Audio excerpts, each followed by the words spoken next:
విశ్వతో భృత్వా.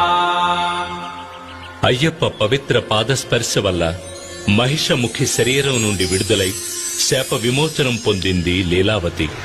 అయ్యప్పకు ప్రణమిల్లింది. స్వామి, తమ పవిత్ర పాదస్పర్శ చేత నాకు శాప విముక్తి కలిగింది. ఇక నేను తమకే సొంతం. నన్ను స్వీకరించి అనుగ్రహించండి స్వామి. నీ కోరిక నెరవేరదు. ఈ అవతారములో నిత్య బ్రహ్మచారిగానే నేను ఉండబోతున్నాను. అయినా ఒక్క అవకాశం ఉన్నది. నాకు ఒక ఆలయం కట్టబడుతుంది. అప్పుడు నా దర్శనానికి లక్షలాది భక్తులు వస్తారు. ప్రతి సంవత్సరం నా భక్తుల సంఖ్య పెరుగుతూనే ఉంటుంది.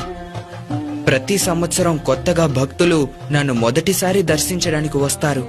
ఆ విధంగా ఏ సంవత్సరం అయితే కొత్త భక్తులు ఎవరు రారో అప్పుడు నేను నిన్ను వివాహం ఆడేదను. అంతవరకు ఎదురుచూడు. నా ఆలయానికి సమీపంలో నీకు కూడా ఒక ఆలయం కడతారు. నిన్ను మాళిగైపురత్తమ్మన్ మంజుమాత అని పిలుస్తూ భక్తులు పూజిస్తారు. నా దర్శనానికొచ్చే భక్తులు నీ ఆలయానికి వచ్చి నిన్ను కూడా దర్శించి వెళ్తారు.